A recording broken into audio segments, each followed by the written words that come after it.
In a small village a woman and her daughter lived very poorly. They barely had enough to eat and they dressed in clothes that the neighbors gave them. Karen was the little daughter, and in summer, taking advantage of the good weather, she went barefoot, but in winter she could only wear clogs that hurt her terribly but at least prevented her feet from touching the cold snowy or icy ground. Very close to them lived an old shoemaker who at Christmas took some old ballerina shoes that someone had found and that no one had ever come to claim, and with a few pieces of red cloth she covered those shoes, and when she polished them she did it so well that they looked like new completely, wrapped them in a newspaper and took them to Karen. What an illusion her gift made him. Not only were they pretty but they looked wonderful on her. Everyone looked at her feet when she walked through the village.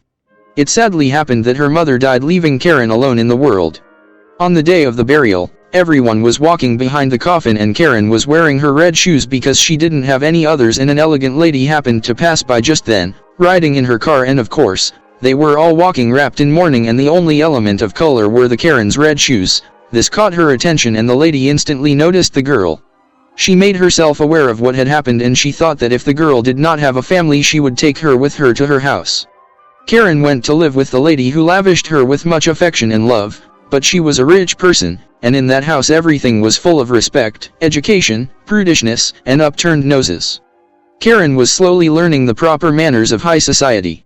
If she sneezed right away, the lady would tell her, "Karen, her darling." When she sneezes she gently takes her hand to her neck and then touches the tip of her nose with her handkerchief. If Karen laughed with a loud laugh, the lady would tell her, "Karen, please." When one of her laughs, she covers her mouth slightly with her hand and her flirtatious giggle is released without making so much noise. If Karen ran into the living room and gave the lady a resounding kiss, she would say, "Karen, my love, don't run around the house, you can fall," and kisses aren't so noisy. One delicately approaches the another person and lightly brushes their cheek. And everything was like that. Don't sip the soup, don't play with the water, don't jump, don't move your feet when sitting. Certainly the lady loved Karen very much, but Karen's bombastic manners seemed boring and tremendously heavy. They had another problem with her clothes. Black and white were the lady's favorite colors. Karen liked to wear hats with blue and yellow ribbons. If her dress was white, she would put a ribbon of red flowers on it. If the dress was black, she would look for a green ribbon that would illuminate that ugly color a bit. "Oh, Karen, what do you like? What do you like? Please, when the one-eyed marquise comes, please don't come near her," she'd give him a kick. "Karen, please, do you think that white dress goes with that green hat and pink ribbons?" In short, Karen, despite her mistress's scolding, liked living with her and had grown very fond of her. It happened that a rich merchant friend of the lady named Euphrazio offered a great dance on the occasion of her 75th birthday and had invited them both. It would be her first dance, her first party. How excited Karen felt. She did nothing but try on dresses, but, if they were all black or white, they were also bland. Not even filling the dress with ribbons could look different. She couldn't find what to do, and searching in the closet, she looks where, she found those red shoes that she had been given in the village. "That's it," Karen thought, resolved. "It doesn't matter what dress I wear, when I put these shoes on, whoever is at that party, everyone will look at the shoes and their wearer, everyone will notice me." In order not to upset the lady, she hid them in the flight of the white dress that the lady told her to wear for that party. As soon as she arrived at Mr. Euphrazio's house and the lady sat down with the marquises and countesses to chat, she would start red shoes on the sly and would be the sensation of the dance. Indeed, they arrived at the party and Karen marveled at so much noise, so much luxury, so many well-dressed and elegant people, and in another very large room the wonderful sounds of dance and orchestra were heard. Karen left the lady in a group of aristocratic ladies and ran to a lonely corridor to change her shoes. Taking them off she hung them from her hand, but in that she found a servant, not knowing what to do and how to hide the change of shoes. Shoes he had in mind. He pretended to look at the pictures in the hallway. "You're wearing pretty dancing shoes," the servant told her. Karen, defiant of the impertinence of that man, sat in an armchair that was there and began to put her shoes on right there. The criado looked at her very carefully, and at one point he bent down and brushed his jacket against his red shoes, saying that he was dusting them. Karen, making a disgusted face, left him standing there. When she headed to the ballroom something strange happened to her, not her, but her shoes. As soon as they heard the music they began to dance by themselves. She entered the room giving somersaults and graceful ballerina jumps. In a second, everyone stared at her absorbed. She really danced wonderfully. Karen wanted to stop, but her shoes had a life of their own. now lifting one leg, now the other, then doing a rhythmic somersault and making her walk on her toes. The amazed people applauded her, but, instead of stopping, the shoes, now masters of destiny, took her to the doors of the mansion and made her go down the stairs and continue dancing through the streets and squares, keeping her away from the party and from the eyes of astonished guests. On the street, everyone was watching her, surprised by such behavior. She, Karen, danced without music, danced, cartwheeled, jumped and elegantly danced.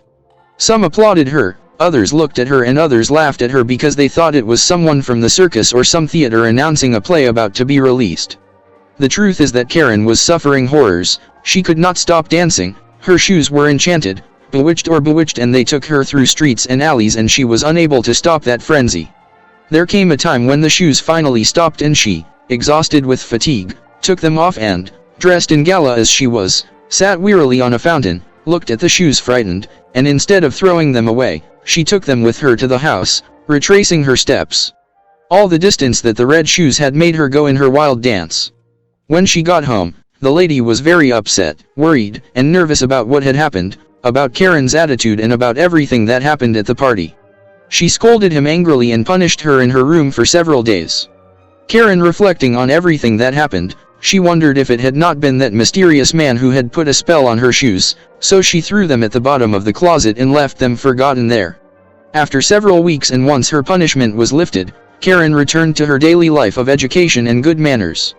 One fine morning they received a gala invitation. This time it was the king himself who invited all the nobles and important people of the city to the birthday of his daughter, the princess. Karen was very excited about such an event. Since she had missed her first dance, this would be a good opportunity to meet other young people and enjoy a night of fun. She had a lot of fun with the lady, asking her manners of behavior, niceties, ways of presenting herself to royalty and customs that she did not know. It so happened that the good woman became very seriously ill and Karen accompanied her day and night, solicitous for what that lady who had accepted her in her house with so much affection and had cared for her as if she were her real mother. The days passed and the lady continued sick. The doctors gave her herbal teas and poultices to restore her health. The lady herself improved by the minute, but she was very weak and she slept for many hours. Karen did not leave her alone for a moment. Her heart was saddened by that woman with good feelings who had behaved so well with her, but as the royal palace party approached, Karen divided her thoughts between accompanying her benefactor and the dance to which they had been invited. On the day of the big event, Karen thought that she could leave the lady alone for a few hours and go to the party. She was asleep. She wouldn't even know if she left for a while. She ran into the room and searched through her dresses to put one on, and lo and behold, the chosen dress was hanging right above her red shoes. There were a few seconds of uncertainty. Karen remembered those distressing moments that made her pass the shoes. She thought if it was because of the servant in question that she had found. When in doubt, she put on only one of them, and when she saw that absolutely nothing happened, he dressed and put on his red shoes. Surely without the touch of the blessed servant the curse or whatever that man did would surely have disappeared. She dressed and she left, shot towards the palace. Her joy soon turned into bitter sadness, because as soon as the shoes heard the sound of the music coming from the halls of the royal palace they began to dance again, and dance without stopping for a second. Karen was terrified to see that again the same thing happened as the previous time. She clung tightly to a lamp post, but the dance did not stop. The shoes were definitely enchanted and forced her to spin, jump and elegant turns.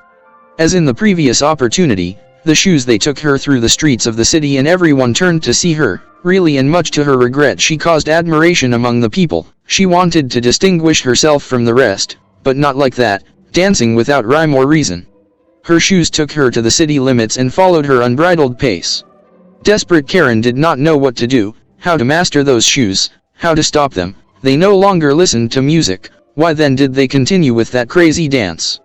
By chance or not, the servant reappeared before Karen and her incessant dance of hers.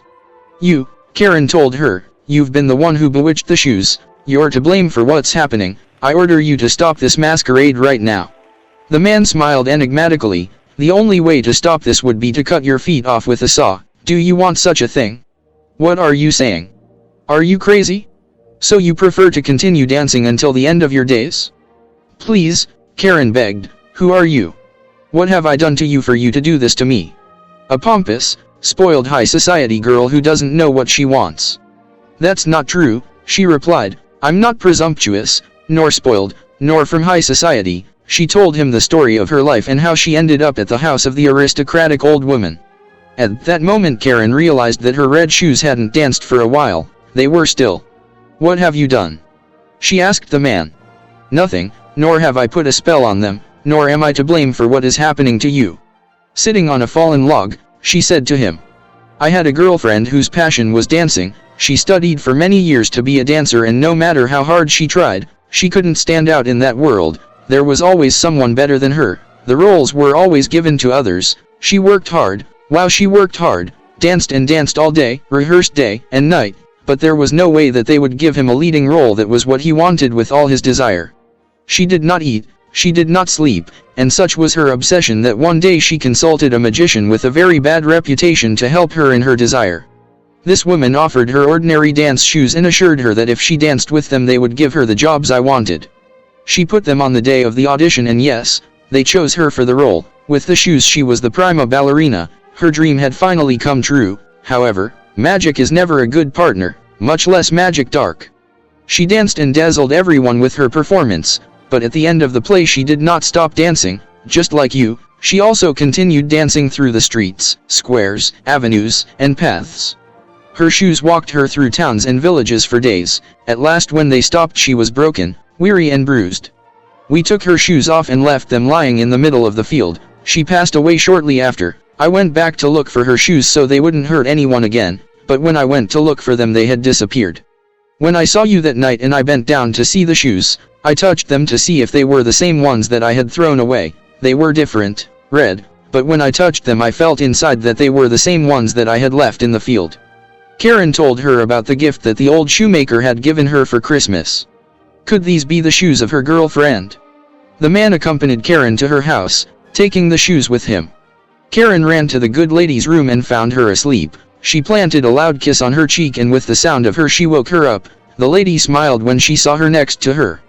Karen, this is the best gift you have given me, my daughter. That noisy kiss only you could give me."